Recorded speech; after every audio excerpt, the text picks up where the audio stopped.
Okay. So, are we ready back there?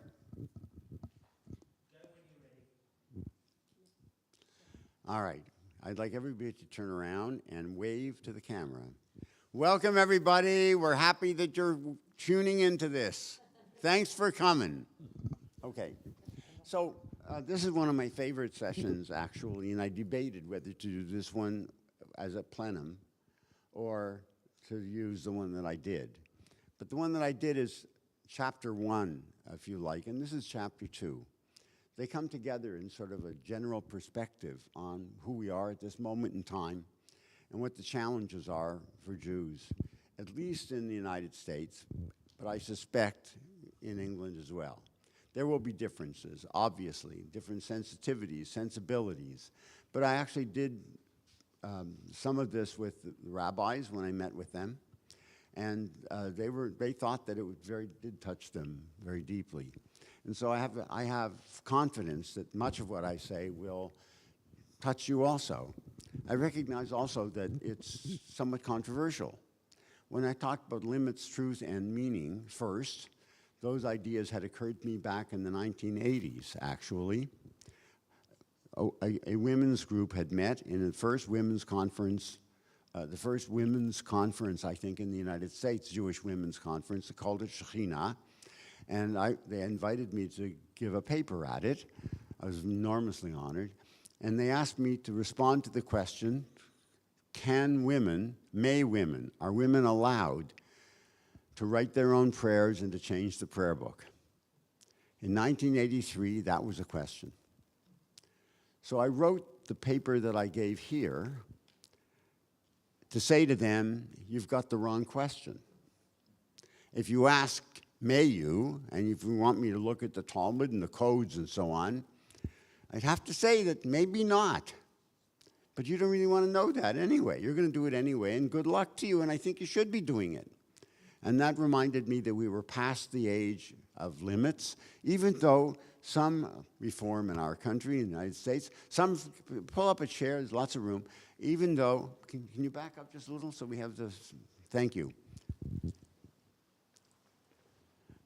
So even though we were Reformed Jews and we knew that we didn't follow the halakha, nonetheless, there was a lingering sense that if you want to be authentic, you got to justify what you do according to the Talmud. And I thought, we can't do that. That's not what we do. We still read Talmud for other reasons. Now you know why, for meaning. So that was the first step in this rather lengthy journey I've been on, trying to think differently. There were other steps along the way, but the latest is to rethink what is Judaism altogether, and what is religion altogether. Now that's a really important question for you, because you live in a more secular environment than I do. America is secular, of course, but it's still, believe it or not, kind of like a Christian country, and now more and more people are religious, at least on the far right. And so how do you respond to people who say, religion? I've been there, done that. I don't like it. Well, of course they don't like it, because where they've been and where they've gone, I wouldn't like it either. But still, how do you speak to a secular person who says, why would you be interested in religion? What is this all about? So I want to redefine religion in a way that works. Now, when I say redefine religion and redefine Judaism, I emphasize these are working definitions. These are not essentialist definitions. I'm not giving you the essence of like, this is Judaism, now you know. These are working definitions, and we judge them by how successful they are in helping us move forward on our task of building Jewish institutions, continuing Judaism for the next generation, building a Jewish community, Jewish people around the world, and so on. So it's really a question of what works. So I'd like to start with, we're going to start by the definitions, and then I'm going to ask you something about your identity, and that's going to lead us to the question of what identity is in our time. And then thirdly, we're going to end up with talking about conversations. And remember, this is just what works. Okay, so Let's start with religion. I intimated what it was in my plenum conversation. I said to you at that time that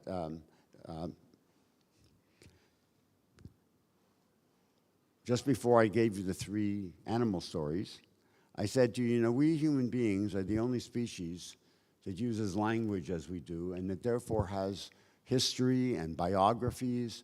We are in the business of building our own biographies, whether we know it or not. We first ask somebody, so tell me about yourself. What do you say?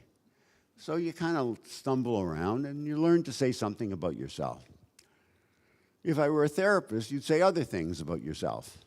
So we're careful who's asking the question. Once again, it's practical, right? It's what works. What works in therapy isn't what works for a friend who says, tell me about yourself, or if it's a job interview, tell me about yourself.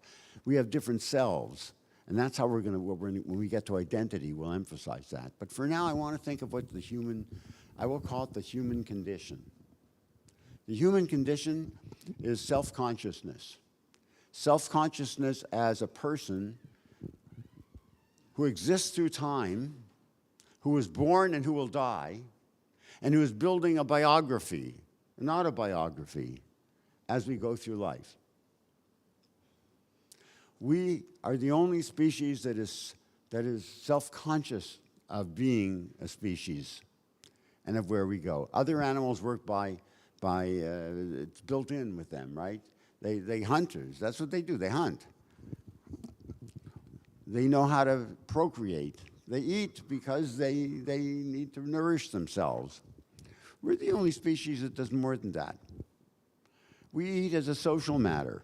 We don't just eat because we're hungry. Sometimes we eat when we're not hungry and wish we didn't. But we eat because that's the way you socialize with people, right? We have sex not just to have children, right? And we have relationships because we want to build connections. So we always have in mind something deeper, greater, something about personhood, something about what makes us distinctively human. In my earlier talk, I said that means meaning in our time. But if you think that that's the human condition, then I would like to say there is such a thing also as the human project. The human project is the response we make to the human condition. So, the human condition is loneliness unless we have relationships. So we develop ways to have relationships. The human condition is we want to eat food that we can invite people to. So we learn recipes and we become cooks and chefs and make things, even if we don't like them ourselves. We make them because the other people might, right? So we are constantly in mind, without even thinking about it, about how do we handle the human condition. Much of the human condition is fear. Fear of being overwhelmed by nature. Now with the global crisis in the ecology, all the more so are we afraid. But we are constantly afraid. We're afraid of being rejected. We're afraid that we will wake up sick. We're afraid that someone we love will die. We are constantly worried about our relationships, our own bodies, all the things that matter to us. And the natural condition in the state of nature is to be afraid. I mean, Hobbes had it right. In a state of nature, life is short, nasty, brutish, and short. And so we constantly try to overcome that. That's the human project, to build meaningful lives. That's where the game of meaning comes in. Religion, I want to say, as a definition, working definition. And this is what I say to people, why are you religious? Right? Religion is the practice, you'll see why I use this definition in a moment, is the practice of communicating in a register and range that does justice to the fullness of the human condition. Practice of communicating. Practice meaning religion insists we do this. communicating because we are communicative animals, usually through talk, but also through the arts. So I don't want to say just speaking, because sometimes the arts gives us truths that just talking won't manage. You hear a great song and you begin to cry, and that's a communication. So it's a practice of communicating. Register is the level at which we communicate.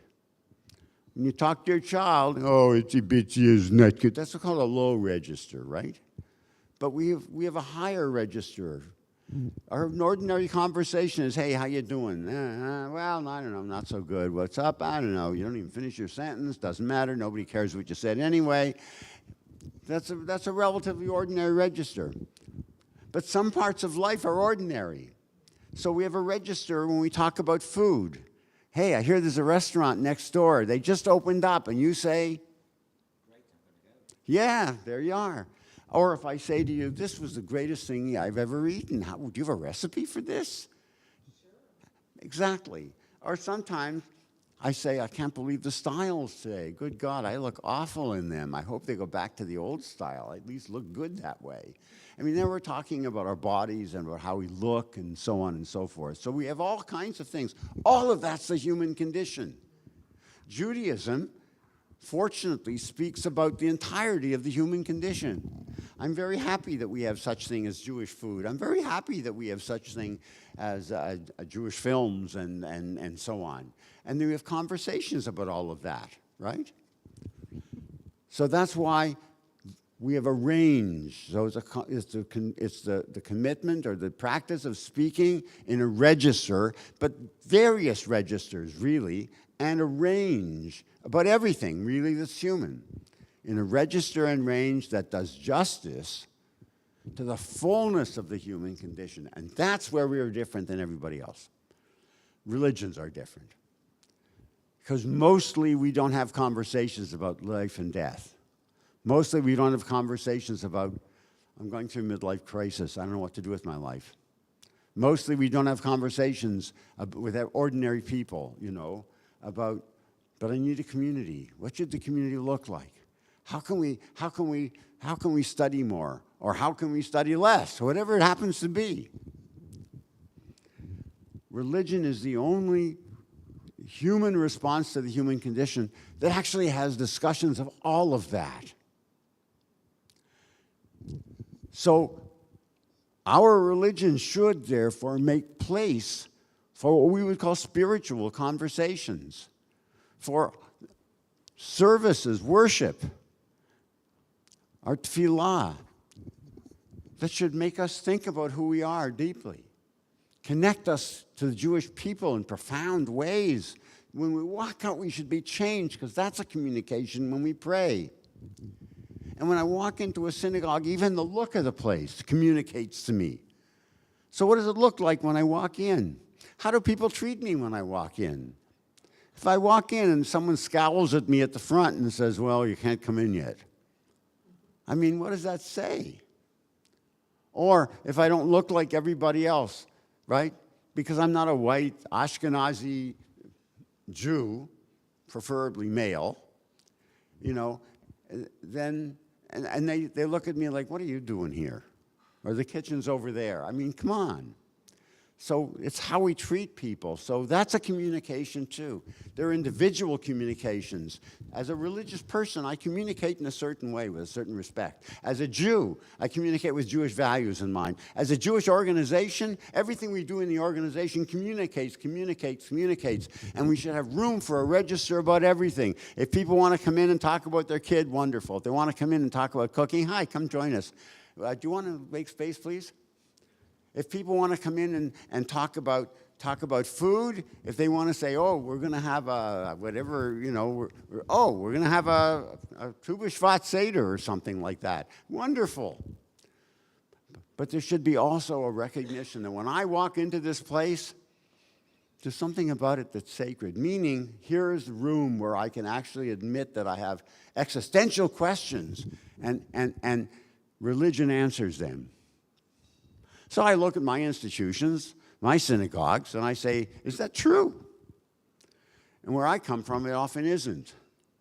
When I come from, They're often very busy. They have programs all the time, but there's not a lot of thoughtfulness. One of the things I admire, I said this earlier today, one of the things, in some session or other, one of the things I admire about liberal movement is that somehow when I'm with you, I get a sense of a greater seriousness than we have in the United States. The United States isn't really good at being serious. And there's not a lot of thoughtfulness. And sometimes I think the range of conversation is more limited. There's no room for conversation. I'm not talking about being heavy, like you're walking in and say, who died in your family today? I don't mean that. But I mean having a sense that this is the place where I can address those questions, and many of our synagogues anyway don't. That's one of our problems. But at any rate, the range often isn't there, and often the register fails. So I have no objection to guitars, for example. I was one of the people who kind of pushed them on us. So now you won't like me, I don't know. But at the time, we were using only an organ, and that was a limited register. A lot of people didn't touch. So when people started playing the guitar, Debbie Friedman in particularly, I welcomed it. Now, sometimes in America, all we get is a guitar, and it's all very nice.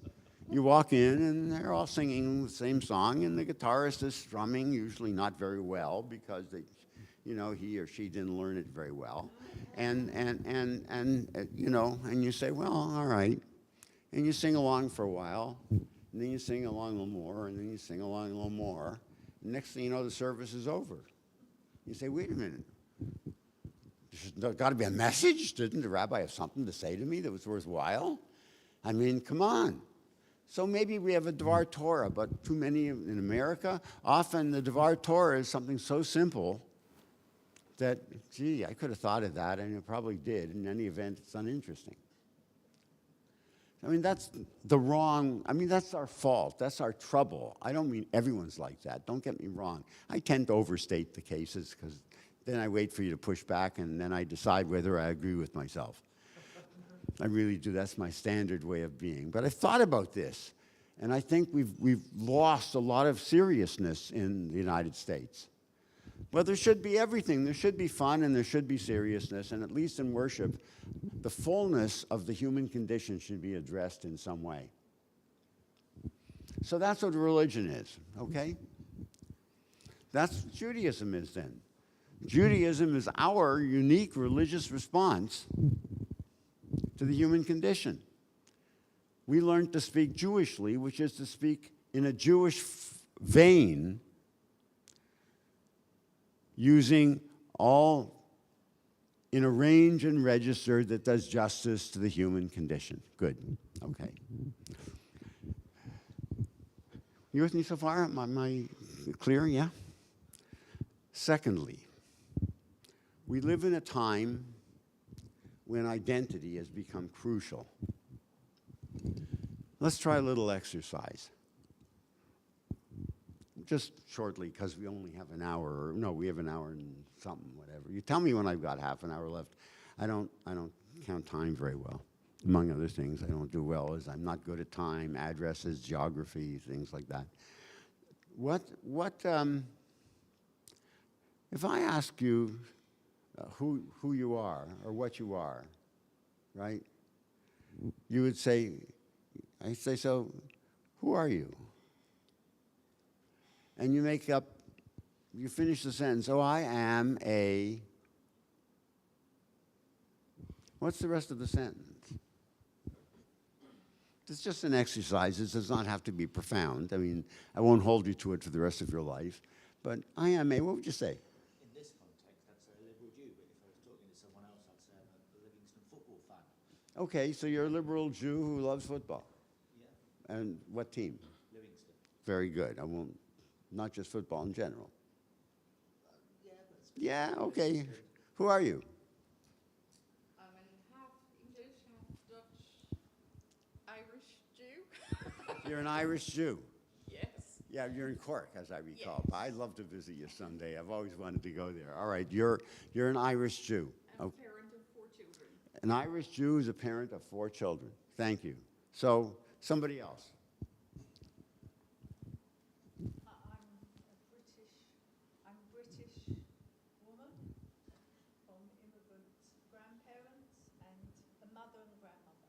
So you're British, and you mentioned being a grandparent, and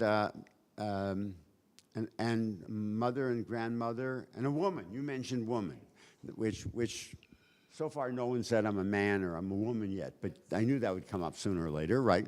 Hey, Dahlia. Yeah, so who are you? I'm a Jewish Latin American woman. Now you get something different, right? I'm Jewish, Latin American, and a woman, okay? Dahlia, well, how would you answer that question? What would you say? I'm an Israeli Reform rabbi, a mother, spouse, daughter, sister, See how they get... and a researcher of Jewish literature. Now notice how it gets longer because when you first start, you don't know what to say. So you're used to saying, hi, I'm a Jew. You say, the context here, I'd say I'm Jew. Then you added and you said, well, football fan also, right? But then when people have more time to think about it, other things get added. Now I want to, by contrast, we'll sort of, by contrast, I give you the story of Jonah. Remember Jonah from Yom Kippur? And the boat is about to capsize, and the sailors call on Jonah. They know it's his fault, and they say, who are you? And he says, I'm a Hebrew. He doesn't say something like, well, I'm a Hebrew. I'm a Hebrew, and I'm a man, obviously. And he says, and he doesn't say, oh, I'm a prophet. That's right, I'm a prophet. But actually, I'm between things at the moment, right? He doesn't, that would be a more honest answer. He doesn't say that because once upon a time, when you were, if to say he was a Hebrew, was to say the important thing about him, meaning he says in the next sentence, I worship the God, the Jewish God. That's what it means to be a Hebrew. In those days, your ethnicity, your nationality, your religion, they were all the same thing. This is commonplace before you get to modern societies. Modern societies split us off into many different selves. And we decide in the context, as you said correctly, well, in this context, I am. You learn what part of yourself to present, depending upon who's asking and what the context is and what you want to get across and whether you have a goal, like you want to get the job or not, right? So we have inherited a situation just by living now in which we are very conscious of our many identities. That was helped along enormously by the feminist movement, because women taught us the whole world. They could say, wait a minute, you've ignored me. I'm a woman. Look at me, I'm a woman. And once that cat was out of the bag, then other things began happening. So people of color said, nobody ever pays any attention to me. Hey, I'm here too. And therefore I'm black, or I am African American, or I am, I don't know, as you just said, actually. So where we come from, or what our other identities are. I'm a woman of color. I mean, there are all ways that people express themselves.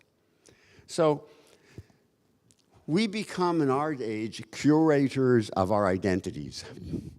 We can add that then to the human condition. In our time, the human condition very largely, at least in our society, I don't think this is all around the world, certainly if you don't have enough food and that you're constantly just trying to find food for yourself and your kids, let's say, then you don't have the luxury of this. But in our society, we have the luxury of curating our own identity. I can be a Jewish, I'm an American, well, I'm sort of Canadian too, but I mean, I could say I'm American, but sort of Canadian, Reformed, Jew, retired, but failing retirement, and aging. And someday I'll fail aging. Now I'm getting serious. But what you want to say is up to you. We curate our own identities. That's enormous. I just think that at least my relationship with North American people these days, we are kind of escaping from this freedom a little bit, and people forcing you to identify in ways that you not necessarily choose to identify. The whole shenanigans with the, sorry, that's my opinion, but with the pronouns that you have to identify, even if you don't choose to identify your sex, your sexual preferences, things that you don't necessarily want to, and you're sort of forced to do so, otherwise you're fascist, not ally, all these things. So it's not all the time about me presenting myself the way I want to present, but there's some sort of coercion, or even I don't want to use stronger you. words, but you know what I mean. I do know what you mean. And It's not sometimes in the I UK, thank God. and sometimes I feel that way also, because sometimes I'm in a situation where I'm forced to identify as something that I don't feel like. So people say to me, "You didn't say you're a white man." And I say, well, I guess I am. It's just that I didn't think about that. Now, maybe I should have, maybe I shouldn't have, I don't know. But I understand what you're saying. My point is going to be not so much that everybody does it all the time in a certain way, but that we are in an era when people feel the need to identify more and more, and then even the people who don't. Let's say what's going on in America, for example. So now all these people are saying, "I'm a white man, by God," right? They wouldn't have said that before, but now it's a point of identity because I don't believe in all your liberal junk, is what they're saying.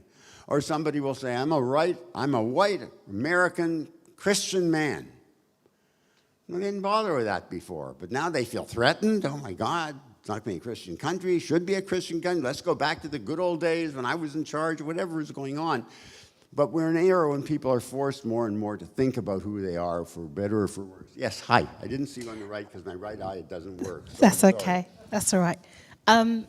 So just like a little bit on your point, but for some of us, we've got no choice but to be seen in terms of visibly what we are. That's right. So whereas a non-Jew of colour will be able to, you know, go through life with nobody identifying them as Jewish or a Jew, whereas for me, for a colleague across the way, people would naturally just automatically see us as black. They've already attached a label to us. That's correct. So there is something about, not that it's forced, but it's just visibly seen versus it's not visibly seen, and then how people treat you in that context. Absolutely agreed. I don't think anyone meant to deny that, but I'm glad you said it. The best sentence I heard recently on that topic was I was talking about anti-Semitism or something like that in America, and I was talking to someone who was a Latinx woman, who said to me, well, she said, if they come for you, they'll come for me. And she said, but here's the difference. You'll be driving the truck because you look like everybody else, and I will be under the tarp in the back. True. Can I just, in response to your comment, I think, and to yours, I think there are people who people can see their identity and judge them, and then there's people who can't, and it's a different experience of having to constantly come out and tell people who you are, and I think it's really important as part of allyship that I think that using pronouns and stuff is just supporting people whose identities have not been respected and who have not been welcomed and who are not represented, to say actually in this space, in this community, it is safe, and we recognise that different people have different gendered identities and this is a safe space, and it is alien because historically we've never been welcoming to people who are trans or non-binary or any of those things, and it is a thing to get your head around, I think, for our generation, but I think it's really important in creating a safe and welcoming space for all. So thank you. So what we're seeing here, I'm not going to continue that topic, if that's all right, because I need to move on. The only thing I wanted to add is that you're not being asked to do things. You're just asked to create space for others. I have a lot of contact with Americans, and that's not my experience. What we're seeing at the moment is the extent to which creation of identity goes very, very deep, so that people feel very strongly about it. I have learned from my own students exactly what you said about identity, and especially for people who are LGBTQ+, who look sort of like other people, or they don't, or they want to look different, or one thing or another. And so it becomes hugely important. I think we all can agree on that. My point is simply to say at the moment that identity is exactly what this conversation has shown. It runs deep. We have strong feelings about it. And that just shows you that it's a touch point of our time. We are then charged, whether we like it or not, to be curators of our identity and to be able to say who we are, and we want people to appreciate us for who we are. We don't want to be in the closet and not tell people who we are.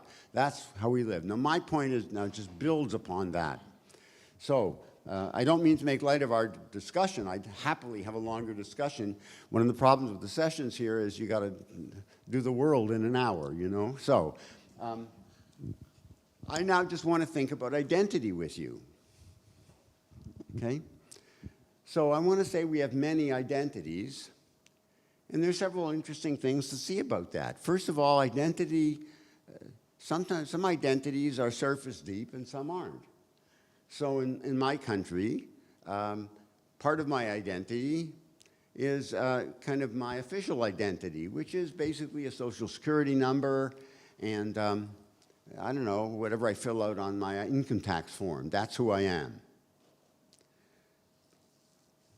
I'm a lot more than that, but that's, you know, who are you? I am 097, and so on and so forth. Now, we who know that Jews had numbers find that appalling.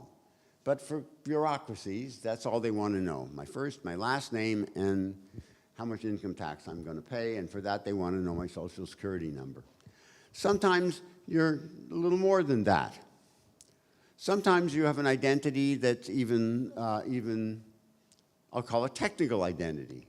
That's the identity people steal if they find your passwords on your accounts. And you say, oh my God, they stole my identity. They got into my bank account. They're running my computer. I've been hacked. Well, that's a serious identity, right? It's part of the great fear that we have that the old science fiction days, you go home one day and you open your door and somebody else answers and says they're you. Wait a minute, it's my house. No, it's my house. I live here, look. I live here. No, you live here. I mean, that's a common theme. We fear that someone will steal our identity and pretend to be us, and we won't be anybody. That's a frightening aspect. That, too, is an identity. And we can go deeper than that, too. And that's what we've been doing in this circle, where people say, I'm a she, he, or I'm a whatever it is, they, I mean, whatever you decide. And I am also Latin American, and I'm all the things that have come up. And each of us has our own answer to that, and each of us feels strongly about different parts of it and less strongly about other parts. I mean, I happen to be a professor. I don't really care too much about that. It's what I do for a living. If you ask me if I'm a rabbi, that I care about. I always wanted to be a rabbi. If you say, are you Jewish? I care about that a lot. But I also care that I'm a Reformed Jew, because I don't want to be confused with the Haredim, and so on and so forth. So that's the deeper level of identity. Now, I want to say that we have, imagine if we took away all the things that you mentioned, right? Let's imagine, for example, we know our bodies change every 7 years, right? Cell by cell by cell. You know, and suppose you changed physically terribly. All of a sudden, people have a heart attack and they suddenly age terribly. And I say about that person, God, I hardly recognized him, you know. Or say in addition that you changed your life enormously. Or hypothetically, let's say they took away from you all the things you mentioned, which is what they tried to do in the Shoah, to Jews, by the way. What was left of those people? Well, everything was left.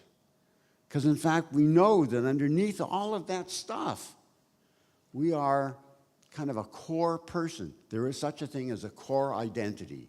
And there are two ways that philosophers have described it and that I like very much. One way is by a Canadian philosopher, Charles, sorry about that.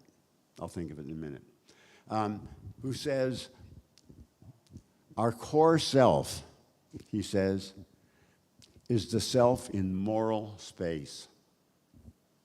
That deep inside ourselves we inhabit a certain moral space, which is where what we will live and die for. But here I stand.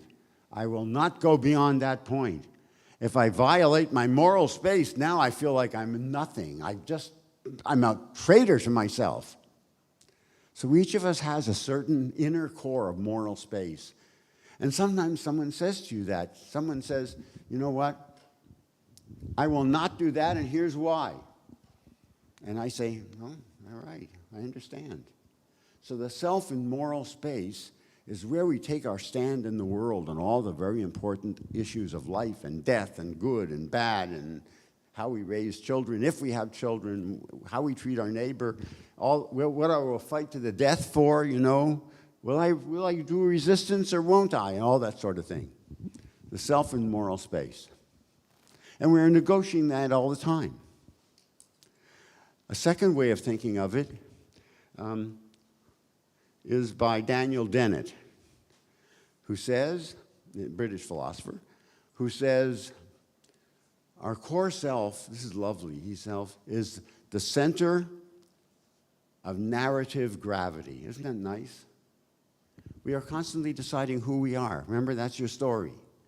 And there's something like iron, what are they called? Iron filings? Like the iron filings gravitate this deep person that you are, and that's the story you tell about yourself. We are constantly negotiating that too. So, each of ourselves, each of the parts of ourselves are part of how we build our identity. And if I've suddenly discovered I'm a feminist, for example, I will now enormous attention to that part of who I am that I didn't even think about before. If I decide that I've converted to become Jewish, all of a sudden that becomes a big deal to me. That's why conversion to Judaism, that's why Jewish converts are generally more serious about Judaism than people who are born Jewish, because they didn't have to do it. They chose. That's a big, big decision. So whatever is important to you in your identity, you suddenly are aware of, oh my goodness, look at me, I am X, Y, or Z. You will spend a lot of time on that. But you're also forced by being human to spend time on who am I? That's the center of narrative gravity. 30 minutes. And pardon? I just was telling you it's 30 minutes because you asked us to. You asked us to remind you when there was 30 minutes left. Oh, thank you. Perfect timing. You know, I've depended upon you so much the whole weekend. You've been great. Thank you. And the second part of it then, is that we are constantly negotiating what will I live and die for? What really counts to me? Okay, what values will I pass along? So if Judaism, as a religion, communicates in a range and registers that do justice to the fullness of the human condition, it means that Judaism needs to attend to those two critical human definitions of our identity. Out of the synagogue, they need to get a story of who they are. If they walk out of the synagogue and they think who they are and they say, well, I'm basically, and they run through 10 different things and they don't even think to say I'm part of the Jewish people, boy, have we failed. And if they walk out of the synagogue and they have a sense of moral space and they don't think they got anything from synagogue, they're still the same people. They don't have any, their morals haven't changed or haven't been fed into by what happens in the synagogue. Then the most critical efforts of human identity were never attended to. How do they get attended to? The answer is communication, because religion communicates in all of these registers and a range of it all.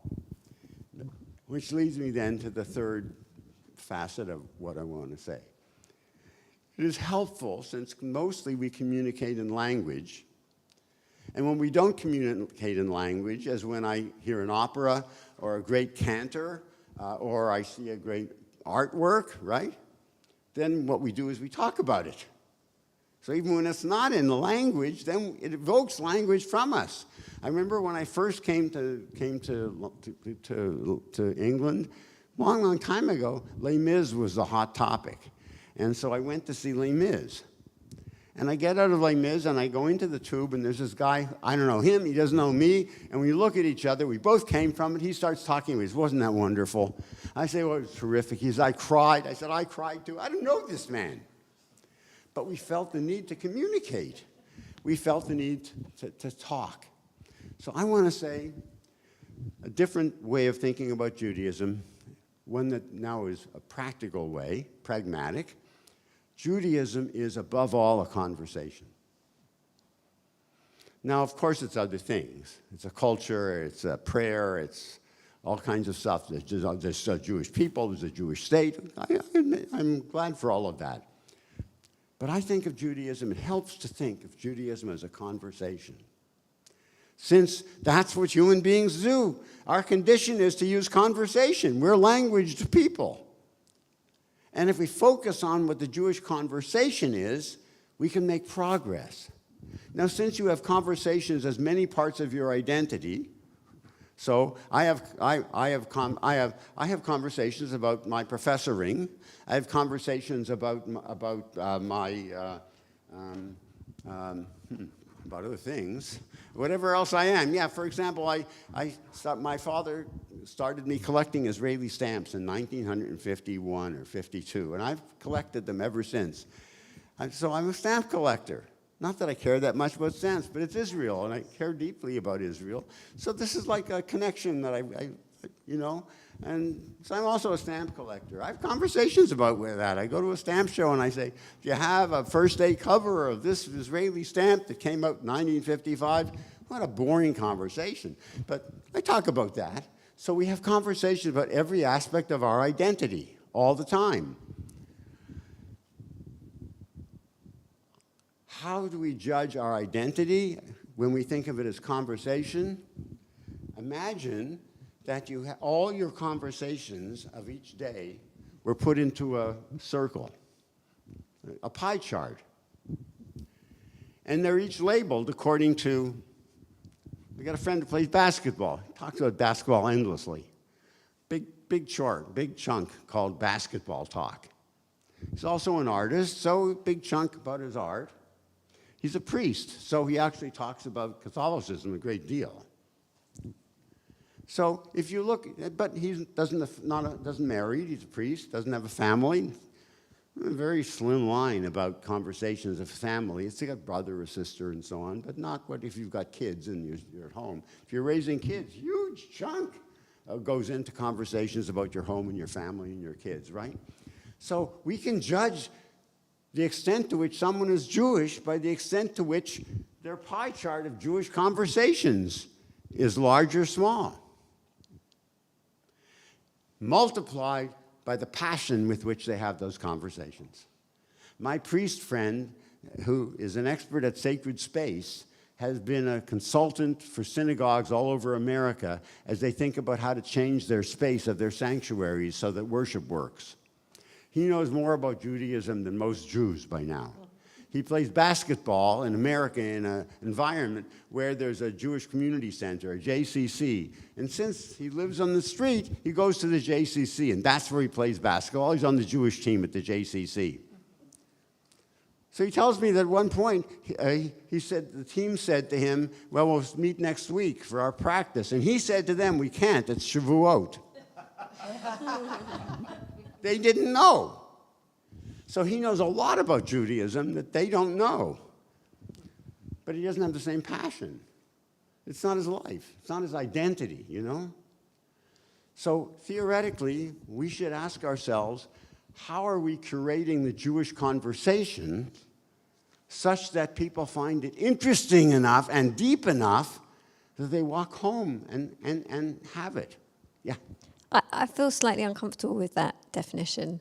As I think about my brother, who was brought up in a Jewish home, but he doesn't have the job I have. He doesn't work in the Jewish community. Right? He his kid had a bar mitzvah last year, so there was probably a lot of Jewish talk last year, but other than that, there's not a lot of Jewish talk in his house and not a lot of Jewish practice. I mean, they do have Friday night dinner, they do Kiddush, but that's probably about it for Jewish practice. They don't ever go to shul. I'm not more Jewish than him. He's Jewish, I'm Jewish. That's worth my thinking about. That's a very good critique, as a matter of fact. And I have to think about that. This is all work in progress, so I appreciate your saying it. I mean, I have a first order response that I can think about, you know. I do think there's a difference in our identity, but I don't think I am more of a Jew than he is. Well, what's the difference in your identity then? I think Judaism is more important to me, but he is not less of a Jew. You know, I understand that kind of judgment. So let me just finish the whole thing, and then we can, because I got to get to the end. Sorry. But I think, not sorry, but I like the response a lot, and I need you to think about that. It doesn't vitiate my concern that Judaism is best judged by what conversations do people carry with them. If they belong to shul, and if they never changes their conversation, then we're doing something wrong. If worship services are so unmoving that they never talk about them except to say, won't come back, then there's something really wrong. If the cantor who is singing sings in such a way that, oh well, very, very uninteresting, then there's something wrong with that. If we don't move people, if the rabbi doesn't have a message that's serious enough for people to want to talk about it on their way home and to say, hey, guess what the rabbi said, then the rabbi's doing something wrong. So I think our goal is to, it's just a new way of thinking about it. To what extent are we changing people to have a Jewish conversation? And if they do that, the more they will begin changing their internal core self to be more and more Jewish. And that's what we're ultimately about, right? So I think it helps to say, what is the task of a synagogue? The task of a synagogue is to be interesting enough and deep enough and relating enough that people will walk away from it changed, having more conversations about all the Jewish stuff and think more deeply about what their Jewish self is. Now, I want to say this is a very good definition if you're Jewish, because it's I don't know how it feels like if I tell this to a Catholic or to an Anglican, I have no idea. But we Jews, all of our literature is about dialogue and conversation. Look at the Talmud. It's nothing but a great big long conversation. And if you look about what a Talmud page looks like, there's a text in the middle, and then all the commentators are discussing the text. And then other people write margins to the margins, and they're discussing the people who are discussing the people who are discussing the text. We are a dialogue, we are a religion that prides itself on engagement through dialogue and through conversation. Now, there's so many other things that follow from this. The shape of your synagogue. If you want to rearrange, you look on your synagogue and say, this is a place where people feel comfortable to sit down and have a conversation. If they don't, maybe there's something wrong with it. They have their conversation somewhere else. I know one synagogue that actually has big room like this when you walk in, and couches all over the place, and tables, and books scattered around like you're in a big living room. People just come and they sit and they talk. I mean, think about that. So I think how we plan our synagogue, what we see as our goal, and how we can focus on what counts for success has to do with how interesting the conversation is. If you go to rabbinic school, who's going to go to rabbinic school? Somebody said, I'm going to become a rabbi. Yes, okay. So when you decide to become a rabbi, I think the task of your seminary is to make you interesting in a Jewish way, to outfit you, to have control over the Jewish conversation of the centuries, and be able to draw on it and continue that conversation in ways that are so interesting that people want to hang around with you and talk with you about that stuff. That changes the nature of what the rabbinic seminary is like. I could go on and on, everything changes. But anyway, to summarize, we live in an era where we are curating our identities, We have a core identity in terms of what we stand for and in terms of the story we tell about ourselves. We can think of who we are in terms of the conversations that we tend to have. Since religion responds to the human condition, and the human condition includes those deepest aspirations about what we stand for and what our story is, the task of the synagogue is to speak in all those registers and ranges and to communicate artistically as well, to create conversations. But finally, the last thing. This is perfect for our time because it means anybody can be part of the Jewish conversation at any point, any on-ramp. So you don't have to be born a Jew. You don't even have to fully convert. The question is, are you interested in our conversation? We put it out there. Rabbi's got a sermon, there's a service, nobody asks you at the door, have you been converted yet? You can walk in, you can sit down, and that's the way it should be anyway, that you feel welcome, and you become part of the conversation. My last story, I mentioned this in a synagogue in Washington, D.C. There was a boy who was bar mitzvah lessons after my talk, and his mother brought him, and they wanted to hear me talk first. So the kid sat there and, bored, I thought, naturally. And the parents listened, and then he went to his lesson. 6 months later, the kid is about to be bar mitzvah, and the parents are talking to the rabbi with the kid there, and the parents say to the rabbi, the grandfather of this kid isn't Jewish. But the grandfather had been very active in the synagogue because whenever he came to visit, he was a carpenter, and he would make things for the synagogue. And in fact, they had a Kiddush table that he made for the synagogue, and that's what he could contribute. That was his gift. And so everybody knew this was so-and-so's Kiddush table that the grandfather had made. And so the rabbi said, well, the problem is, he says, your grandfather's not Jewish, and we have a service, and I'm not sure that he can do the things that normally a grandfather would because, after all, he's not Jewish. And the kid piped up and he said, yeah, but Grandpa's part of the Jewish conversation. I think the kid was right. And they eventually worked out that the grandfather could have a role in that service. So in our age, when people are trying on different things, and when more and more people are people who may become Jews by choice, although we're all that, or we can opt out, or may not, but who are interested in it and want to grow into it, or have some interest in Judaism, I welcome them all. And knowing it's a conversation allows us to do that with an open heart and to welcome people into a conversation. Let me tell you, that's not nothing these days, because all the times people had a conversation in a party of 3 and you walked over and they shut up because you weren't welcome. All right, that's it, folks. Thank you. This weekend is about having a conversation, isn't it? This weekend, the whole conference. About a conversation. Yeah, It has. yeah. Okay. I think our time's up. Is that right? You got some time for questions? If you want. Yes, perfect. I was about to say, what a terrible thing. You got 10 minutes. To talk about a conversation and not allow one. So I was just feeling badly. I saw someone at the door. I thought they were saying, but that was wrong. No, you're good. So let me hear what you think about it all.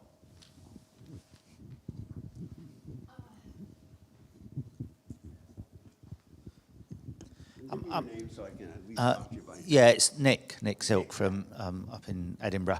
I'm struggling to think of quite what the question is, but it's something you mentioned right at the very end about everybody can choose to be Judaism, but there's conversion, whereas all other, well, to the best of my knowledge, other religions, if you want to become Christian, if you want to become Muslim, you can go along and pretty much say, I'm now a Muslim, and I believe you're accepted, whereas that isn't the way in Judaism.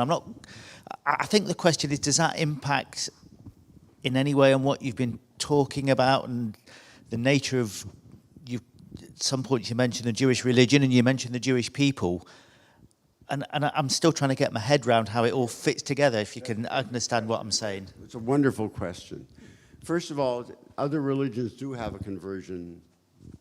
For Christians, you got to be baptized. And unless you're baptized, then you can't participate. If it's the Church of England, for example, you can't participate in the Eucharist if you're not baptized. It's a question. In England, you cannot participate if you're not baptized in the Church of England. It's not like a normal Protestant. That's exactly right. But they do have baptism, which makes you a Christian. We have had formal conversion. I am of the mind, I know this might be somewhat radical, I am of the mind that anybody who wants to be part of the Jewish conversation can be. And I think at some point people become serious enough about being part of that conversation that it matters to them. They're in the process of defining their inner self, their core, by what happens in the synagogue. And I would make them full members. I would allow them to participate in services. I would not demand that they be converted. That doesn't mean that conversion doesn't mean something. At some point, people are in the conversation, but they know better than you do. I do anyway. They know that they're different still. And at some point, they want to throw in their lot with the Jewish people and the Jewish project. And at some point, they say to us, I would like to be considered a Jew fully because I really want to be part of this Jewish people in a way that I can't be if I don't commit myself. So I think conversion for us is a personal statement of life commitment that some people will make and some people won't. But I know many people who have never converted. They are the best members we have. They have complete Jewish homes and so on. They may never want to actually take that step. I asked somebody recently, why, just out of curiosity, he hadn't converted, And he said, well, I'm not sure I believe in God. I thought, what? Where he got that idea, you have to believe in God, I don't know. But you get the idea. So I'm actually very open. I actually think that the Jewish message, I'll go farther just to be a little more controversial. I think the Jewish message is a message of the human condition that humanity needs. I'm not out to convert people. I wouldn't do that. People should do what they want to do, and I don't believe in formal, what's the word when you, proselytizing. I don't believe in that. But I think that when we speak in our synagogue, rabbi speaks, the service speaks, and it should be open to anybody. There are all sorts of people out there who are searching for meaning and who are looking for some spirituality. And they haven't found it in their church, and they haven't belonged to church in 50 years or 20 years, or never joined. They never will. But they don't want to be secular either. So I think we should be speaking about the Jewish way of life, the Jewish message, which is a wonderful message. I mean, we're the ones who believe in science. How's that for, We're the ones who believe in hope. We're the ones who believe in all sorts of things. And that message should be available to anybody. So I would open my doors, as it were, to the extent that you feel comfortable, and make the message clear to anybody. I'm not addressing a non-Jewish audience particularly. I'm just also not addressing only a Jewish audience. And my message doesn't change. It's not like I'm watering it down or pandering. I'm giving the same message. And you can like it or not like it, but I think, welcome to the conversation. We can talk about it. That's a great question. Here. Yeah. Here. Yeah, whoever's got the yeah. So I'm Andrea. Yes. So there is one thing that we always say, that a person that decides to be a Jew, or like a Jew by choice, but I think that in a sense, we are all Jews by choice. Yes. We choose to be Jews every day in our every actions. Like, we choose to be Jews and to put Judaism in our actions. And actually, I think that it's great part of the job of the rabbi, convincing people that really, or helping people to choose to be Jews every day. Agreed. This is one thing. The other thing is, when we talk about North American community or English community, saying that opening, that opening our doors and making people be part of, everyone be part of the conversation is less complicated than when you have, in other countries where the Jewish community is really small. And then you have to be really conscious about how you embrace these people in order not to harm the biggest community, which is really important. Like in Brazil, it is really, really, really dangerous to just open the doors and saying, oh, anyone who wants to be here and pray with us, please come. It's not that simple. Not that simple for the community itself, and not that simple for the community towards Israel and the biggest Jewish people. So I think that we have always to have the biggest picture in mind. You're absolutely right. So what I'm describing is an ideal that works in a really open country where people are completely free to do what they want to do and where there's no threat. So you have to always be careful. I mean, any ideal doesn't always play out in every instance. But in my instance in the United States, it does play out, and I think it might here too. And only you will know that, not me. I have two short points. One about the allying. I consider myself a strong ally to the LGBTQ community, but I don't like identity being imposed upon me if I don't choose to. I think adding pronouns can be very helpful for some people. It can be very life-endangering for some people, because either you have to lie or you have to say something that may endanger your workplace, your family relationships. So I think imposing identity markers on people is not a good idea by any standard. That's one thing. The second, I mean, if you choose to do that, that's great, but you have to choose to do that. And I've come across a situation when it was really imposed upon me. I had to ask not to add pronouns, and it was a big discussion. I know that it's not really happening in this country, but it happens elsewhere, as we know.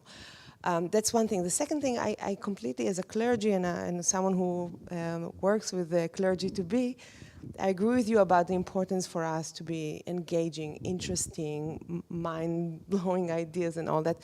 But there's also got to be something from the congregant. You know, you should come with some commitment. Yeah, sometimes the service is not great. Sometimes the cantor is not great, or the sermon is not great. But nevertheless, you come, you attend, you are present, because this is what you do. You're not come for a performance or for a show or for a concert. You come because this is what you do as a Jew, or you don't come. You know, you choose the, you know. But I think it also has to be placed upon the individual, not only on the clergy. Because we are human beings, right?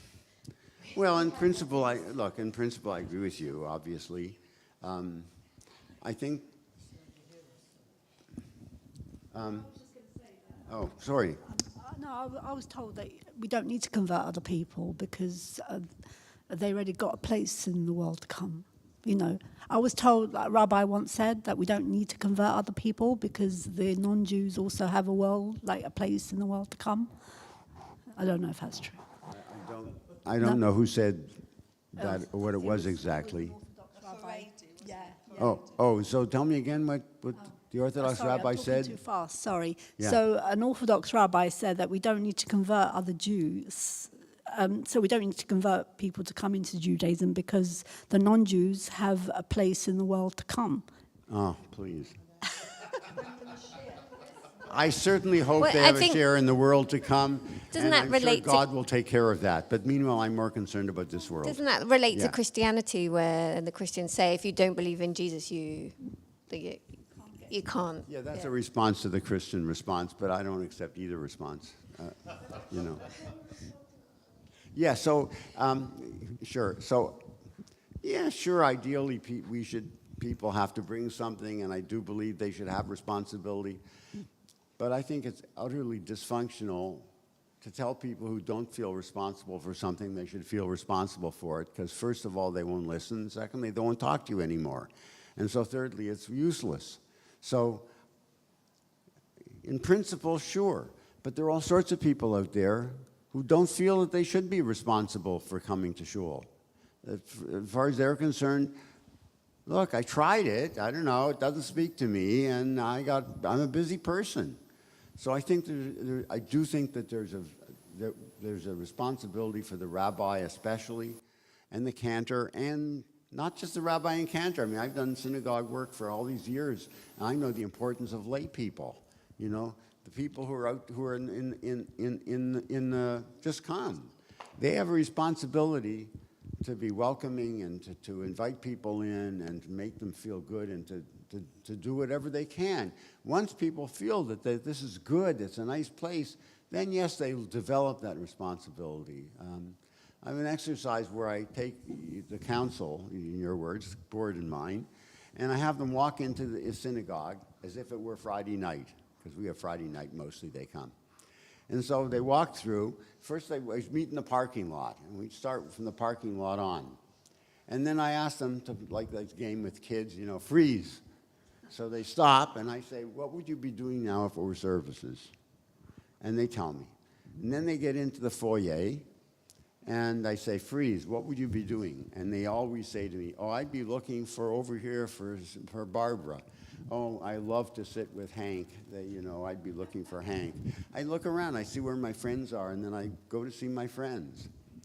And then I say to them, what happens if you walk in the door and you don't know Hank and you don't know Barbara and you don't have any friends? Oh, huh.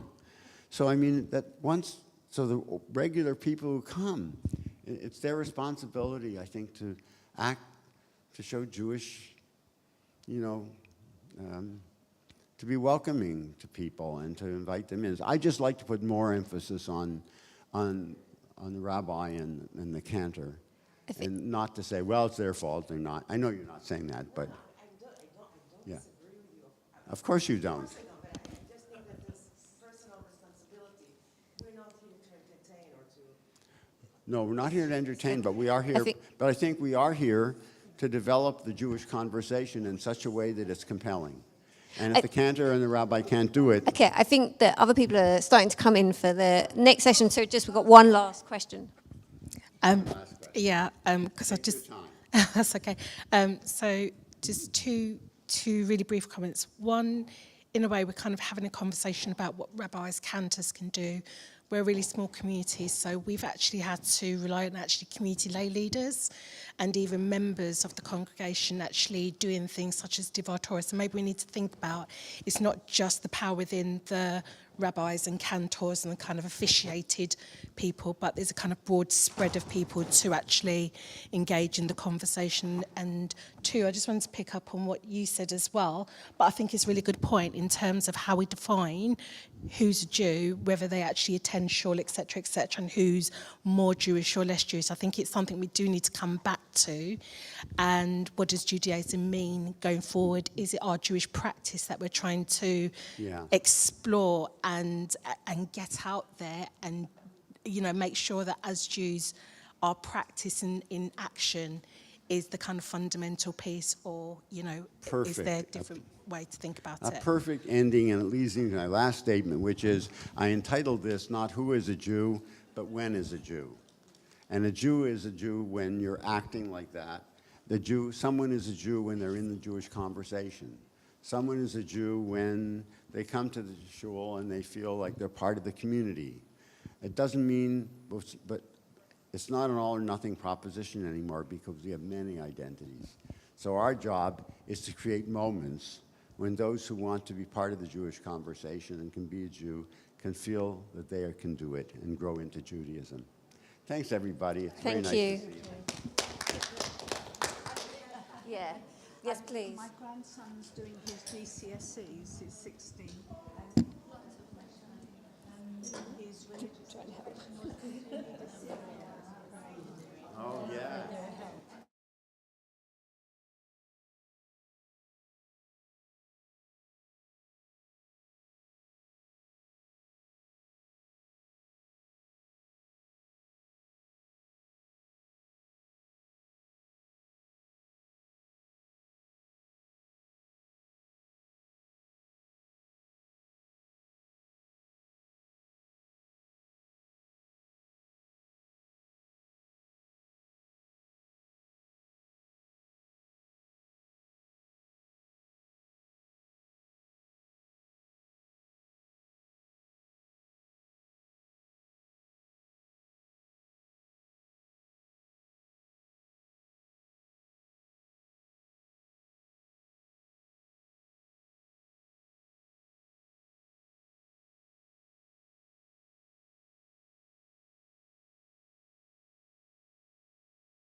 Everyone.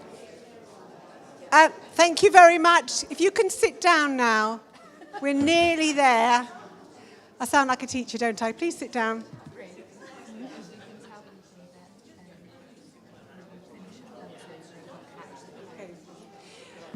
Now, I am asked to assure you that we will finish at 4. By 4, you will get your coach at 4:10. Worry not. So, as we bring our conference to a close, well, what can I say? Hasn't it been wonderful? I've had such a nice time. My first duty, which is an absolute pleasure, and I make no apologies for this list, is a list of thank yous. This did not happen by itself, as you can imagine. First of all, I'm thanking the speakers. Thank you very much.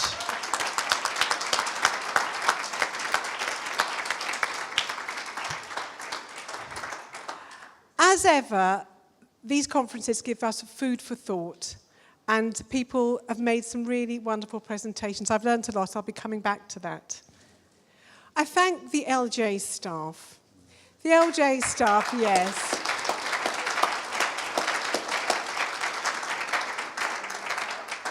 Haven't they been great? It's like, the duck on the surface paddling like mad, and it looks really calm.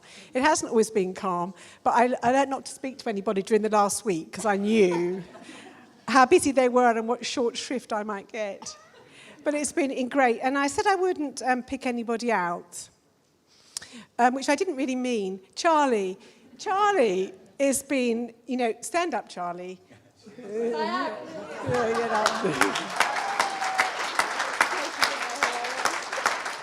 I don't even need to say what she's done, but Charlie is a complete tour de force, and I just know that when she's in charge, it all happens in the end. She works very hard.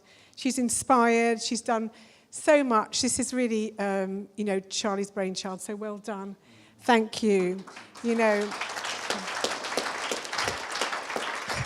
While I've got the microphone and I'm enjoying myself, I'm just going to say, Charlie, she's a great chief executive. She's a great rabbi to me, great friend. I don't know what I would do without her.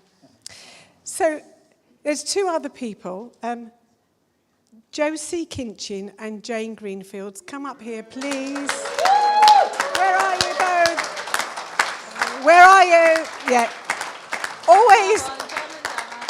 Always together. Come on. So these 2, and then look at them matching. These 2, they think alike. So, come up here. So they have, during just the last few weeks, really, really turned up the volume, and they've been calling round and doing so much to help, and really well and truly beyond the call of duty. Thank you 2 so much. Josie, Jane, these are for you.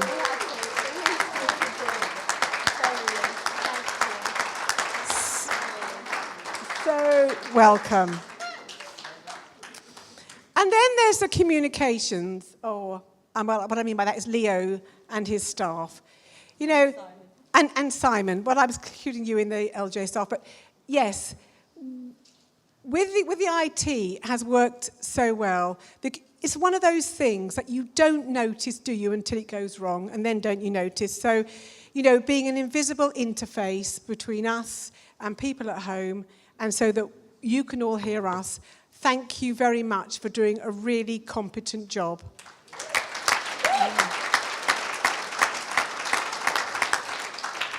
I need to thank the hotel staff again. Yes, you see, see what I mean? Things like, I can be a bit basic here, but the toilet's clean and with toilet paper. The food served on time. Everything's cleared up quickly. People being polite and friendly. Somebody even found me a cup of tea in the night when I, and I got up and didn't want to disturb everybody. So it's just been really, really good, hasn't it? Isn't it? It's been clean, it's been lovely. It's again one of those things that you notice when it doesn't go right, and it's worthwhile saying when it does. So thank you to the hotel staff.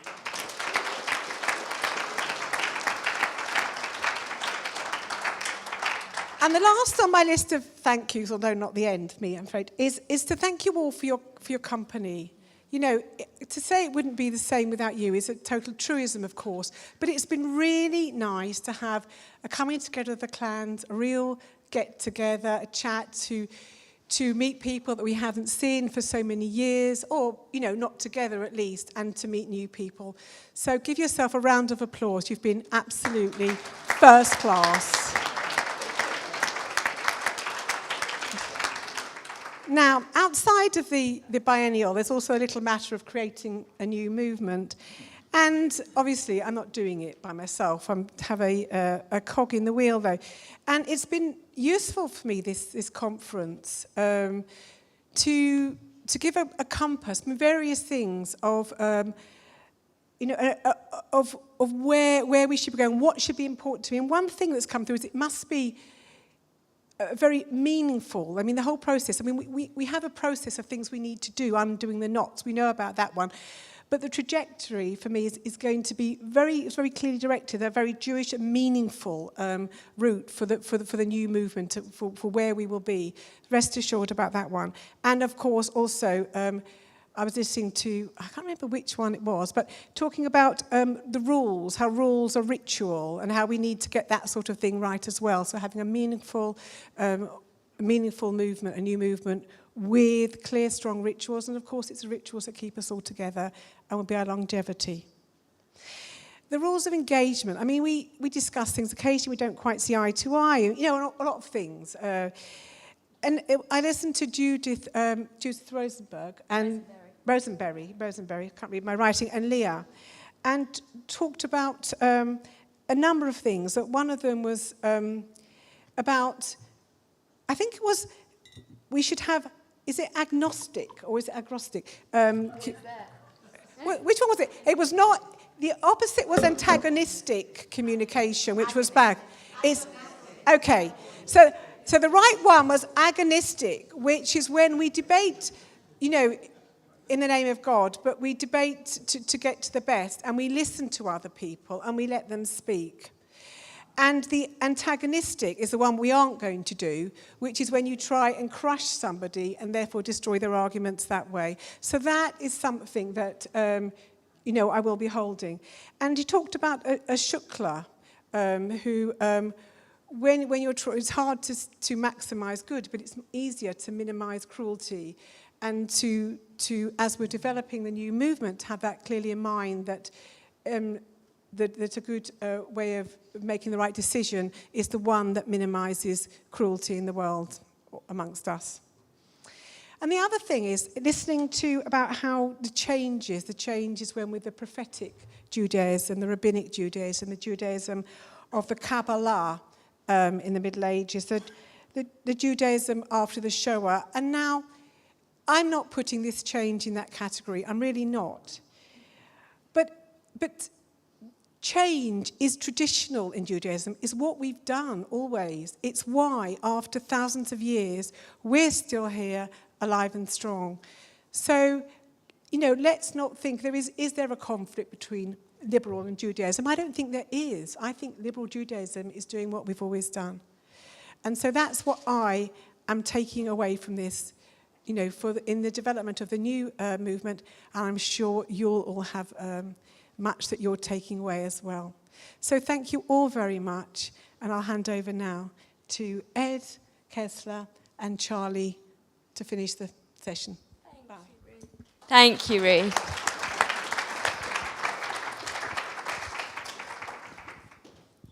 I mean, I'm not going to say very much now, Ed. I think I just want...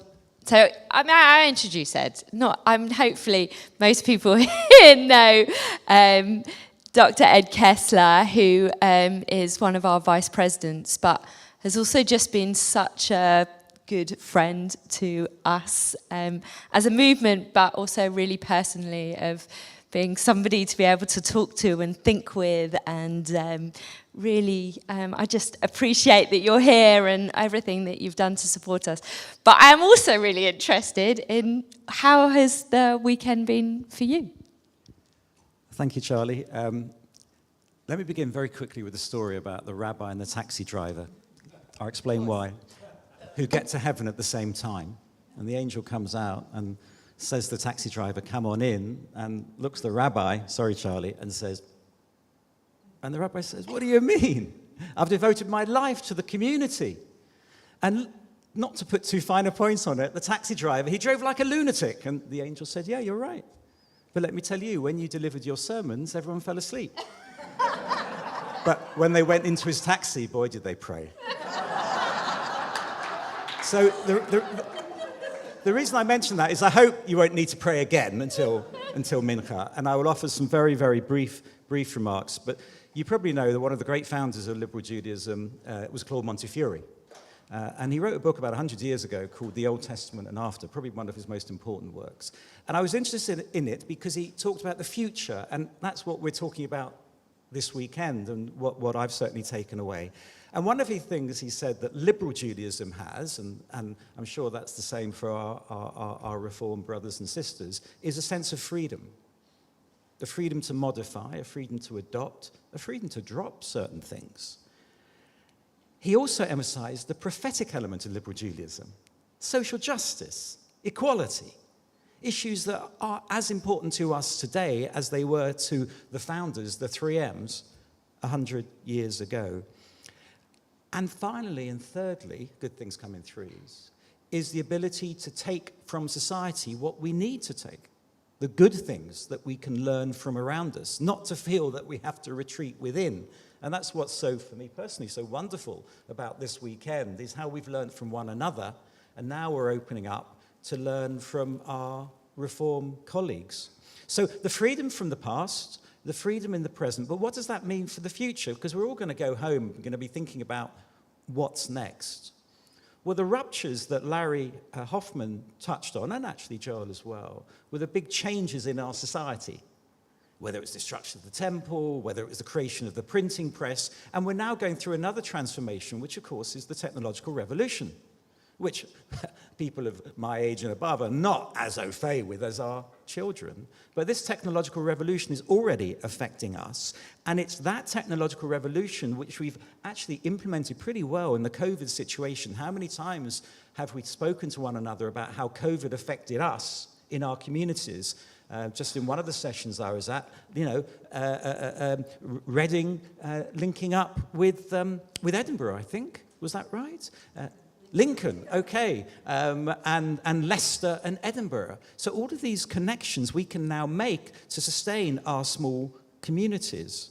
The connections are, of course, fundamental to our future success as a movement.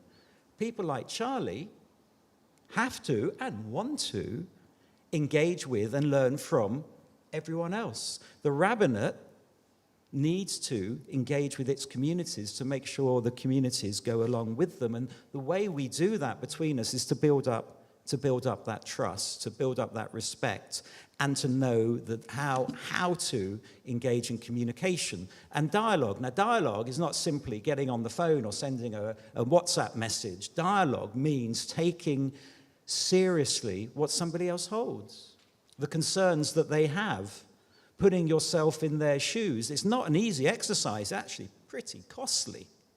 And one of the things about dialogue, whether it's interfaith dialogue, which is my world, or whether it's the intra-Jewish dialogue, or whether, frankly, it's the intra-LJ dialogue, is the need to take seriously the other as much as you want to be taken seriously yourself. If we can begin to do that, there's no problem. There's no problem. We will implement these changes over the next 2 years. We will rejuvenate not only the progressive movement in this country, but frankly, Anglo-Jewry, which needs a bit of a push, right? And Anglo-Jewry has this eminent, incredible history, but it's got a little bit tired. Looks a bit like me after a late night. And this rejuvenation is what we can bring. And we're going to do that not just through us, but through the next generation. one of the challenges we have is to listen to and be seen to be taking seriously that emerging leaders generation, that post-Bar Mitzvah generation, that post-Kabbalat Shabbat generation. It means we're going to have to rethink what our synagogues are for. You know, why is it there are declining services? My friends, it's because they ain't so interesting to plenty of people.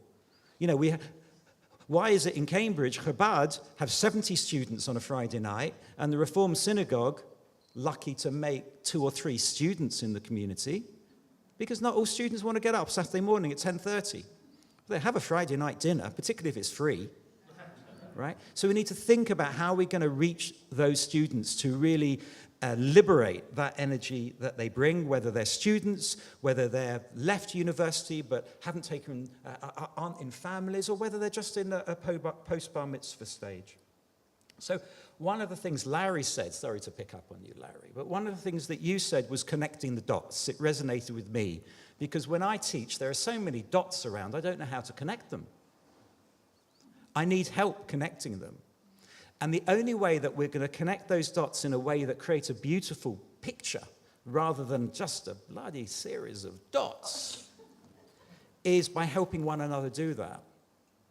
So it's that connection, it's that cross-generational conversation, it's the communication between the rabbis and the lay community, between the small synagogues and the larger communities, between, frankly, London and beyond, and there is a beyond for those of you who are in London, and not just the beyond in the UK, but beyond the UK, whether it's the Irish representation or way beyond that. We had South Africa on the screen a little bit earlier. It's utilizing those resources which are available to us. And one final thought.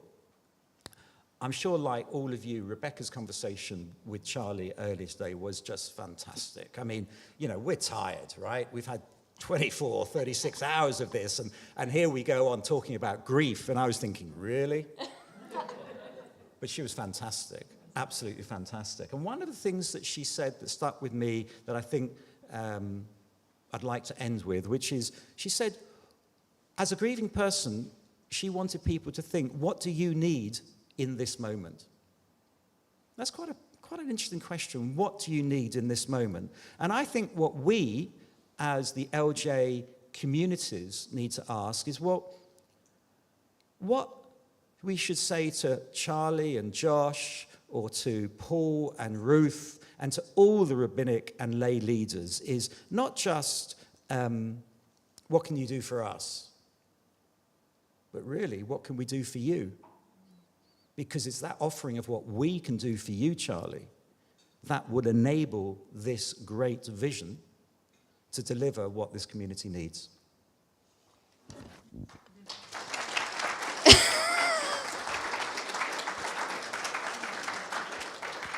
So that's what I'm taking away. Really, thank you, Ed. We have, I think, really in that spirit, we have a few minutes before we're going to enter our Mincha moment, which is a new for Biennial, to actually finish with a Mincha service rather than having a service on Sunday morning. But I do want to open the floor to you if there is anything that either answers that last question that Ed posed, or just something that, if you want to tell us that what you're taking away, or something that we need to know that we're leaving, whether that's what LJ matters or beyond, then this is your moment. The floor is yours. Becca has a mic. Oh, we can go straight to Mincha. They all agree. Perfect. Mark. Mincha. Monique. Lovely. We've got to reset? Okay, we can reset. Thank you, everybody. Thank you, Ed.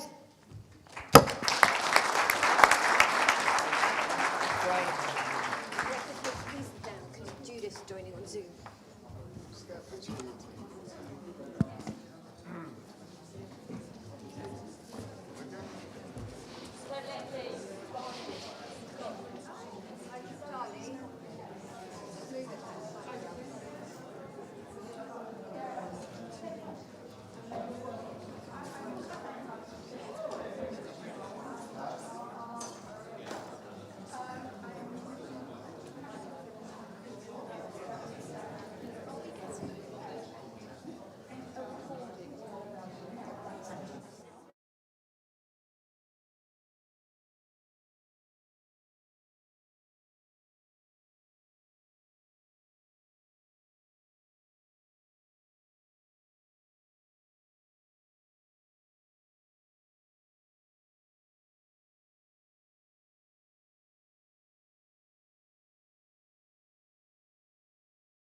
On. Oh. Two quick announcements. One is that the coach will be leaving at 4:10, the shuttle bus. The other one is that, just a reminder that any of you who would like to see Rebecca again, or know of somebody who would like to see her, then the Ark are hosting her tomorrow, 5 until 7 o'clock. And it is open to all. You do not need to register. You can bring, it's not just from Jewish communities, it's open to all communities. Anybody who would like to see her, she will be at the Ark from 5 to 7 o'clock tomorrow. Following that, if you're still feeling the need for some extra input, then Hyas and Jacor have the Asylum Seekers and Refugees Experiences of an Australian Rabbi, 7:30 on Zoom, and you can come and get the QR code to register from me at any point. I think that's all. Jane is waving. Oh, please leave your lanyards in reception. That way we can recycle them. Is that everything? I forget anything? No? Good. Monique? Oh, you mean, isn't there the other one? There's no mic up. Take that. Okay.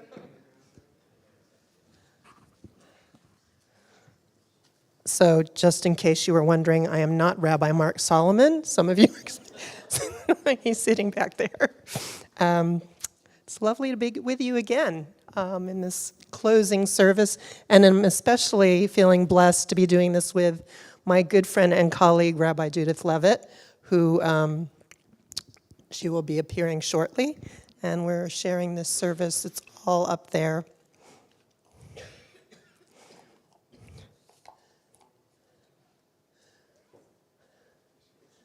Oh.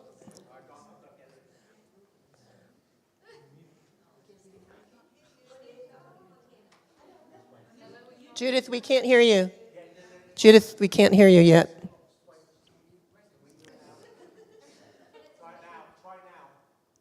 No, not yet.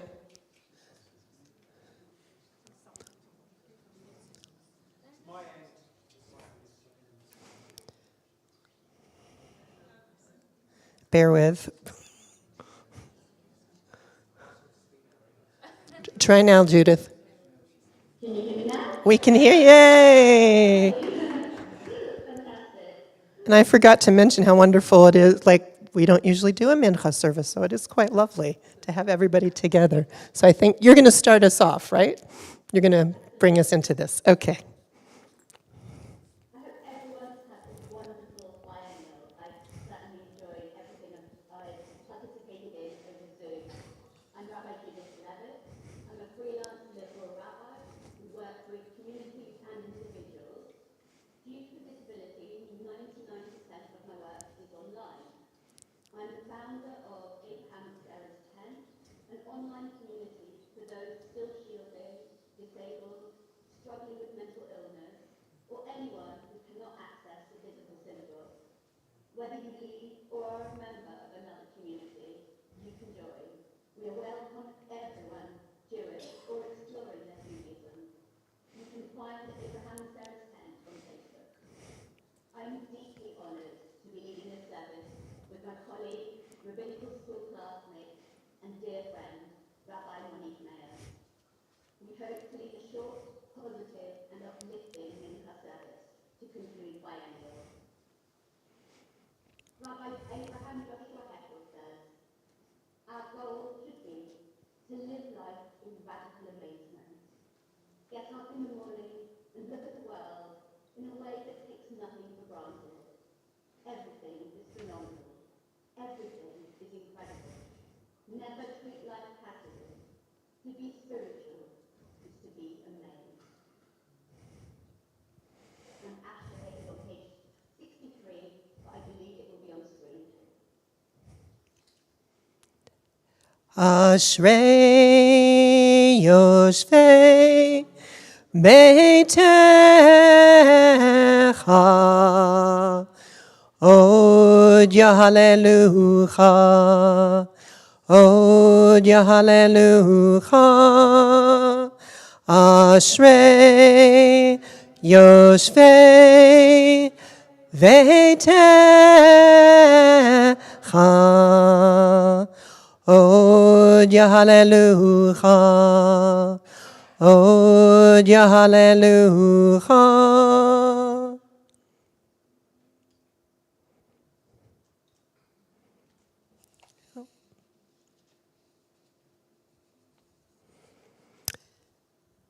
Happy are those who dwell in your house, who are ever singing your praise. Happy the people on whom such blessing falls. We now pray for those in need of healing, whether physically, mentally, emotionally, or spiritually. And I believe there is a beautiful Lisa Levine Mishabera that can come up on the screen.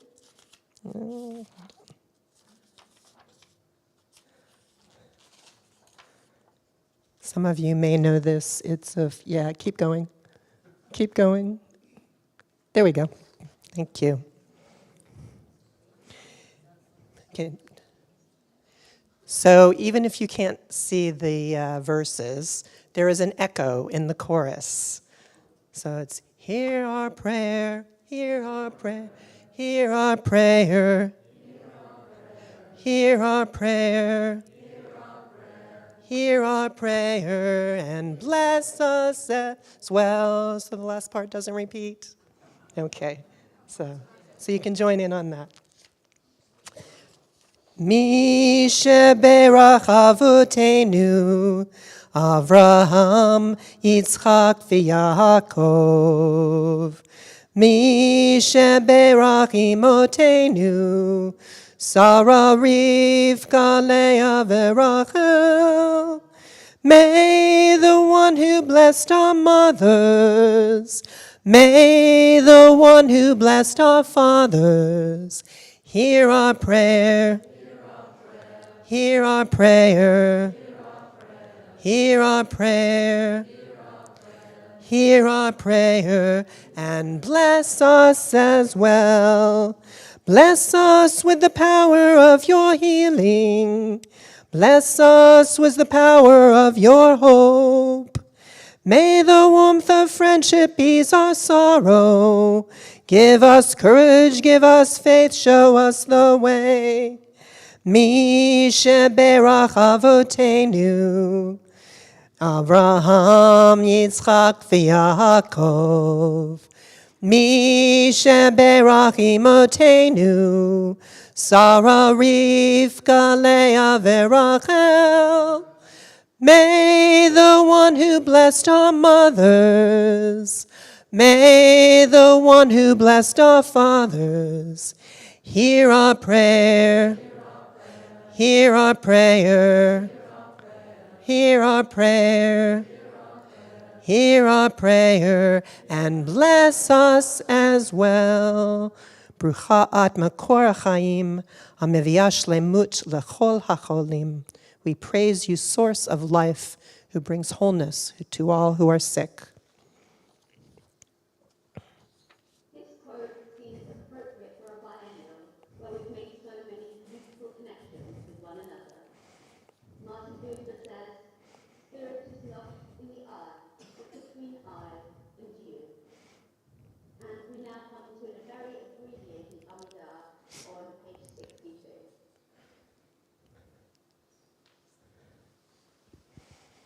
Just noted, but you can Zoom, it's very hard to see the screen with the text on it. I don't know if anyone else is finding that. I'm fine because I have it all in front of me, but I think for participants on Zoom, it's very hard to see the text on screen. Okay, 62. And please forgive me for not standing. It's a struggle for you. Baruch atah Adonai, Eloheinu v'Elohei avotenu v'imotenu, Gen Avraham v'Ezrat Sarah, Mechaya Metim Ha'el HaKadosh. In your ways, consecrate our hearts to revere you. Forgive us and make us worthy of redemption. Keep us far from sorrow. Bestow blessing on the earth. Freedom for the oppressed. Guide us in your ways of justice.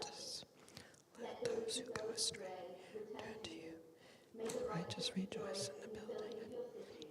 And behold the dawn of your deliverance. In your compassion, may the eternal God, whom we worship and reverence, source of goodness, Baruch atah Adonai, Oseh HaShalom.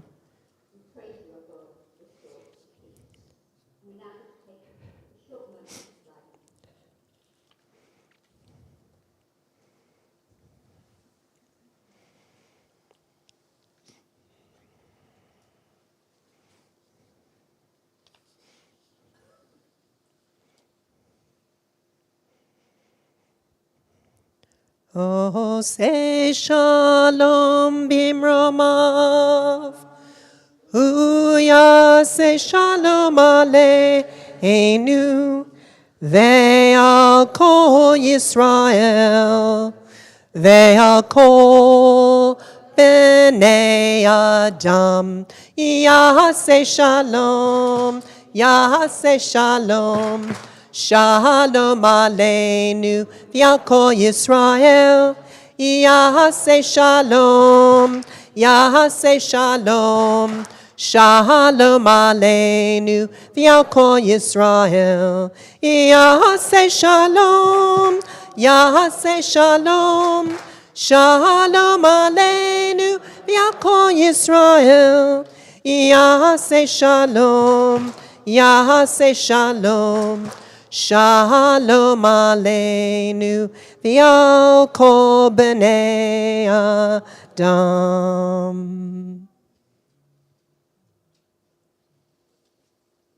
Today is your Sivan. The mother or constellation for Sivan is twins. Sivan is known as the month in which we became a people. We received the Torah at Har Sinai on the 6th day of Sivan. Shavuot, Man Matan Torah, the season of giving of our Torah.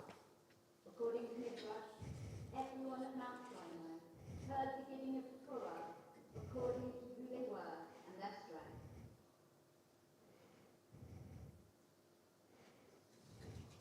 The story of friendship is integral to Shavuot. Megillat Ruth, the story of Ruth and Naomi, is chanted or read. Sivan is a time to rededicate ourselves to others, to the deep bonds of friendship that sustain us. And we now turn to page 59.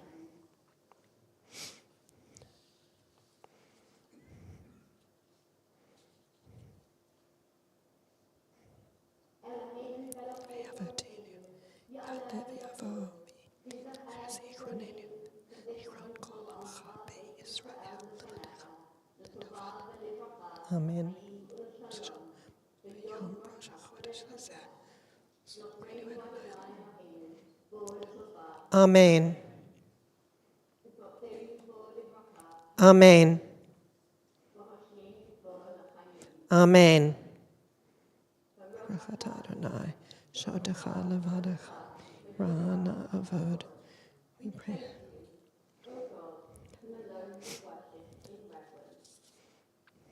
And we now turn to page 475 for Ruth Hallel. It is better to take refuge in God than to rely on human beings. It is better to take refuge in God than to rely on those in power.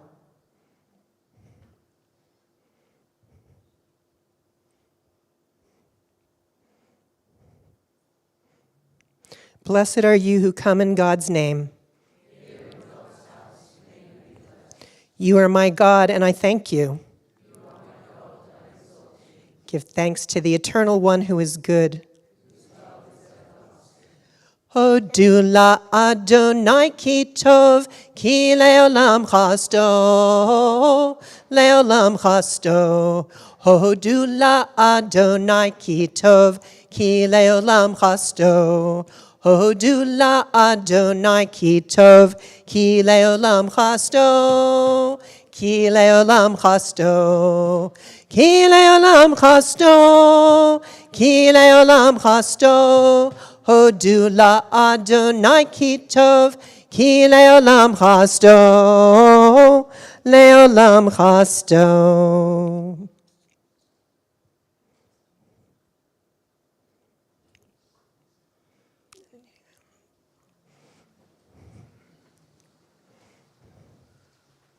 The Elaine is on page 520. And please stand if you are able. Elaine is there. אשר שמחה כאילו ליחד את שמו בגורלנו. אנחנו קוראים ומשתחווים ומודים מלכי המלכים הקדוש ברוך הוא.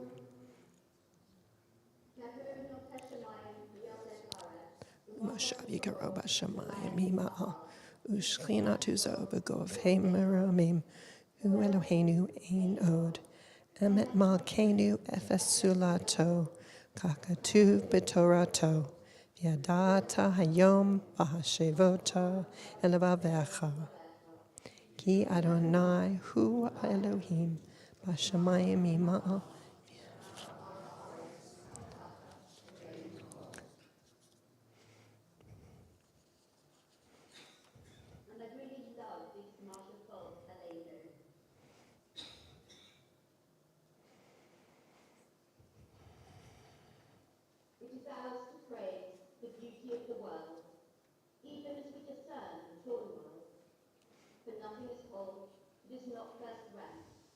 And out of the fall, we make whole again.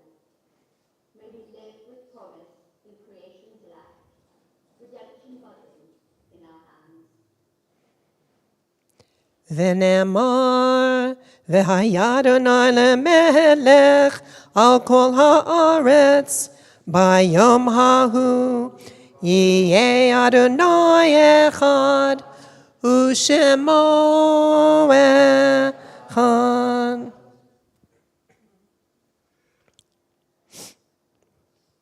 Life is silent, like a candle, it burns, it glows, it is radiant with warmth and beauty. Then it fades, its substance is consumed, and it is no more. Yet we do not despair. We know that we are more than a flickering flame. With our lives we give life. Something of us can never die. We move in the eternal cycle of darkness and light, of death and life. And in our hearts we name our loved ones. We pray that the divine presence will comfort us and all who mourn. If you have a loved that you are honouring at this time, or someone worth particularly remembering, I invite you to say out loud if you're in the room, or unmute yourselves if you're on Zoom or on the live stream, and to say the name of the person you are remembering, or to just hold them in your heart.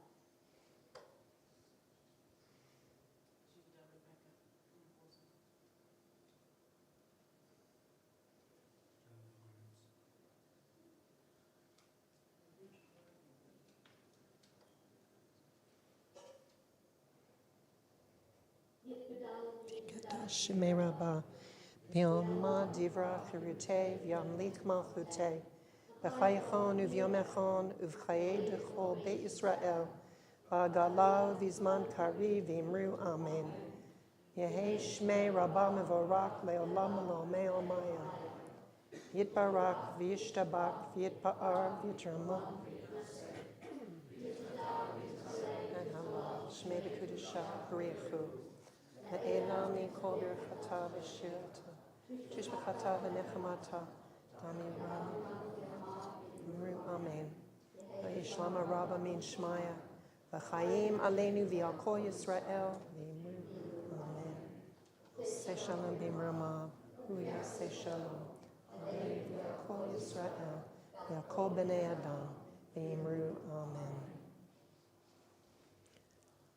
So you can be seated.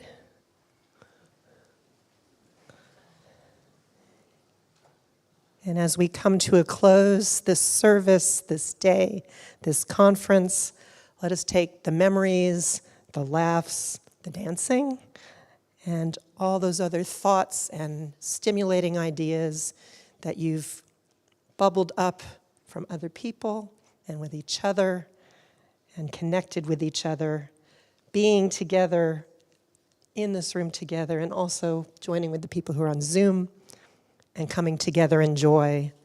So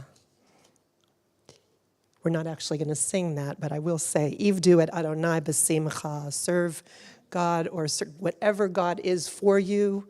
I had a congregant a number of years ago that said, I don't believe in God, but whatever God is, that's what I believe in. So however that works for you. So we're going to sing Hine Ma Tov. And if you want to get up and dance while we're singing it, that's fine too. So I know you just sat down. Hine ma tov u'manayim shebetachim gam yachad. Hine ma tov u'manayim shebetachim gam yachad. Hine ma tov, hine ma tov. Yadadai, dadadai, dadadai, dadai. Hine ma tov, hine ma tov. Yadadai, dadadai, dadadai, dadai. Hine ma tov u'manayim shevitachim gam yachad. Hine ma tov u'manayim shevitachim gam yachad. Adonai yishmor tzeitcha uvoecha. The Eternal shall guard your going out and your coming in. And actually, I'm going to invite everybody to stand. I know you just sat, but please rise if you're able. And let's bless each other in this space together as we finish off. I hope that's okay, Judith, because you're not on screen now, so I've preempted her. Yavarchenu Adonai v'yishmarenu. May God bless us and keep us. Ya'er Adonai panav eleinu v'yichunenu. May God shine God's face on us and be gracious to us. Yisa Adonai panav eleinu v'yasem lanu shalom. And may God lift up God's face towards us. May we look into each other's faces and see the image of God in each other.